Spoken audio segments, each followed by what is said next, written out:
राधे राधे। नमस्कार दोस्तों, स्वागत है आपका भजन ज्ञान चैनल में। वैशाख महात्म्य 26वां अध्याय।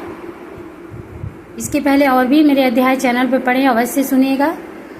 श्रुतिजीव जी कहने लगे, हे राजन, शंख ऋषि और व्याध उसको इस प्रकार देखकर बड़े विस्मय से पूछने लगे कि तुम कौन हो और किस पाप से तुम इस योनि को प्राप्त हुए, और अब किस शुभ कर्म से तुम्हारी बुद्धि शुद्ध हुई और अकस्मात तेरी मुक्ति हो गई। शंख के इस प्रकार पूछने पर वह पृथ्वी पर दंडवत करके सिर झुका और हाथ जोड़कर कहने लगा, मैं कुसिद मुनि का पुत्र रोचन नाम वाला प्रयागराज का ब्राह्मण था। आसन, शयन, निद्रा, लोकाचार, ब्याज लेना, यही मेरा काम था। मेरी किसी के प्रति श्रद्धा नहीं थी। इसी तरह मेरा बहुत सा समय व्यतीत हो गया। एक समय भगवान के प्रिय वैशाख मास में जयंत नामक एक ब्राह्मण वहां आया और उस क्षेत्र के रहने वाले बहुत से हजारों स्त्री पुरुष उससे वैशाख मास की कथा सुनने लगे। सब लोग प्रातः समय स्नान कर मन लगाकर उसकी कथा सुनते थे। मैं केवल कौतुक देखने के लिए उस सभा में जाया करता था। मैं सिर पर पगड़ी बांध पान चबाकर बड़े दम्भ से वहां जाकर लोगों से इधर उधर की बातें करता और उनका मन कथा से हटाता था।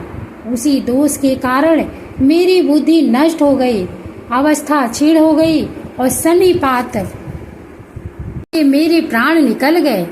यमदूत मुझको पकड़कर बड़े भयंकर नरक में ले गए और मैं वही 14 मनवंतर तक अनेक दुखों को भोगता रहा।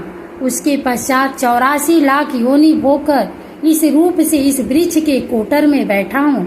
दैवेग से आपके मुख से निकली हुई कथा को सुनकर मेरे सब पाप नष्ट हो गए और सर्व की योनि छोड़कर तथा दिव्य देह धारण कर आपकी शरण में आया हूँ।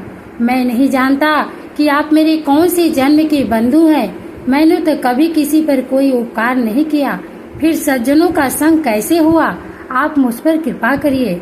शंख मुनि बड़े प्रेम से उसको उठाया और उसके स्पर्श मात्र से उसके पाप नष्ट हो गए। फिर उस दिव्य रूपधारी ब्राह्मण पर कृपा करके सब वृतांत कहने लगे। हे ब्राह्मण, वैशाख मास और भगवान विष्णु का महात्म्य सुनने मात्र से तेरे सब पाप नष्ट हो गए। तू क्रम से अतिवाहक लोगों को जाकर वेद शर्मा नाम से प्रसिद्ध होकर सब विद्याओं में निपुण होगा। प्रत्येक जन्म में तुझे जात स्मृति बनी रहेगी और तुम संपूर्ण इच्छाओं को त्याग कर वैशाखोक्त विष्णु के प्रिय धर्म को करोगे। निष्प्रिय गुरु भक्त और जितेंद्रिय होकर उस जन्म में सदैव भगवान की कथा सुनने में तत्पर रहोगे और इस प्रकार तुम सिद्धि को प्राप्त हो जाओगे और सब बंधनों से मुक्त होकर योगियों को भी दुर्लभ मोक्ष पद को प्राप्त करोगे। ऐसे कहकर मुनीश्वर चुप हो गए। तब व्याध को देखकर यह दिव्य पुरुष मुनीश्वर से कहने लगे, हे महाराज, मैं धन्य हूँ। आपकी कृपा से मेरे पूरे भाग्योदय हो गए। आपने मुझ पर बड़ी कृपा की, जिससे मेरी यह दुष्ट योनि चली गई। ऐसा कहकर वो परिक्रमा कर आज्ञा ले स्वर्ग को लोक को चला गया। जब संध्या हो गई तो शंख मुनि व्याध सहित रात्रि को वहाँ ही रहे और शंख मुनि भगवान के अनेक अवतारों इतिहास की कथा सुनाते रहे। प्रातः काल ब्रह्म मुहूर्त में उठकर शौचादि क्रिया से निर्भीत होकर सूर्योदय से पहले ही स्नान, संध्या, वंदन और तर्पण आदि करके व्याध को बुला उसके सिर पर प्रोक्षण कर वेद से भी अधिक शुभदायक फल देने वाला राम 2 अक्षर का मंत्र जपने के लिए बताया। शंख कहने लगे, हे व्याध, विष्णु का नाम अनेकों पापों को दूर करने वाला है, इसलिए तुम निरंतर राम नाम का जाप करते रहा करो। राम नाम का निरंतर जाप करने और वैशाखोक्त धर्म का पालन करने से तुम्हारा जन्म वाल्मीकि ऋषि के कुल में होगा और तुम वाल्मीकि नाम से प्रसिद्ध होगे।